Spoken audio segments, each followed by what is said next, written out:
Alright mga chingu, good morning sa ating lahat. And for today's video ay merong nag-request sa atin ng video footage daw sa gabi ng ating dashcam. So nagre-request itong si Concept Bikers Motovlogs dito sa ating YouTube channel na Opa Jers Vlog. So dun siya nag-comment. Ang kaso 6 months ago na siya nag-comment at kahapon ko lang siya na-reply, di ba? Ang galing. Kasi hindi ko naman expected na na may manonood dun sa vlogs natin. Kaya eto, pagbibigyan natin siya. So sa ngayon mga chingu, ang gamit po nating dashcam ngayon ay itong AIO-5 Lite Apple CarPlay galing sa Chigi, Philippines. So last year kasi ang gamit nating camera ay itong HP M500. Pero ngayon syempre nagpalit na nga tayo ng dashcam with monitor. So ito papakita ko sa inyo. So ayan mga chingo, ito na ating dashcam, yung monitor nya. So para ka lang din naka mini iPad ganun. So ayan yung kanyang logo Chigi. Ayan. So antayin lang natin konti. Ayan mga chingo, di ba? So ayan yung back camera natin. Mapapansin nyo, no? Tapos ayan, so meron din siyang parking surveillance. So kung gusto mo i-check,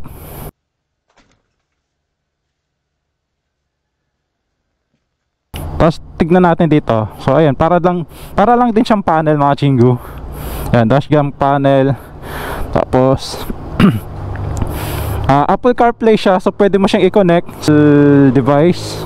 Tapos makikita nyo rin dito yung tire pressure monitoring system nya, PSI, ayan o. Tapos yung odo, yung navigation nya. Ang sample request pala ni Concept Bikers Motovlog ay yung real time na GPS daw, tsaka yung night footage daw nung dashcam natin. So shout out nga pala sa iyo Concept Bikers Motovlog. So ito na ang iyong request.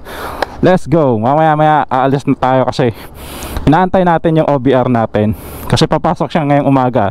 So time check pala ngayon mga chingu, 4:27 ng umaga, January 10.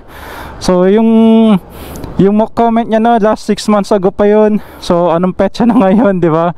So tara, pagbibigyan natin yung request ni Concept Bikers Motovlog. Let's go. Woo! Sheesh.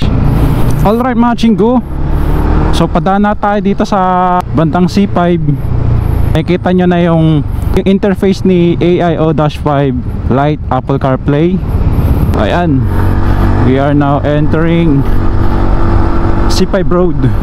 So makikita nyo naman mga chingu, panel natin sa ating KRB versus sa sa panel ni dashcam pala natin. So let's go. So mapapansin nyo mga chingu, ang focus ng dashcam natin ay sa likod, pero dalawa yung monitor. Yung sa front cam nya medyo maliit.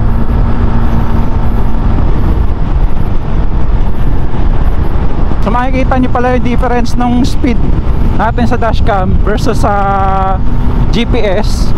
So ang difference po ata nyo is 10. Yun ang napapansin ko. So since matagal ka na rin, mga ilang buwan ko na rin ito nagagamit, itong dashcam natin, yun ang napapansin ko, 10 yung diferensya nya. Sa kagandahan lang pala mga chingu, na masyadong palingon sa side mirror, pero check pa rin naman ako sa side mirror. Yun nga lang, syempre ang advantage nandito sa harapan natin itong dashcam natin, yung monitor. So dati kasi nakakabit yan dito sa handlebar natin. Ngayon ginawa ko, ipat ko na siya banda dito kasi kung nag-check ako ng dashcam, yumuko ako nung time na nakakabit pa siya sa handlebar natin. Kailangan ko pang yumuko, so ang hirap. Ako yun, kinabit ko na siya dito banda sa may bracket ng ating windshield. Yung mata ko, tumitingin na lang ako dito sa sa monitor. Tapos mamaya pagdating natin doon, papalitan naman natin yung view, yung focus ng dashcam natin sa monitor. Ililipat naman natin siya sa front kasi ngayon nakapokus siya sa likod.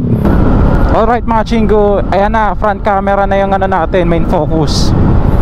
Pero dito sa dashboard natin, choice ko na yung likuran yung makikita, para nakikita natin kung may paloko-loko ba sa likod natin, may kamote, ganun. Tsaka makikita niya rin pala yung GPS neto versus dun sa ano natin sa dashboard. Ayan o.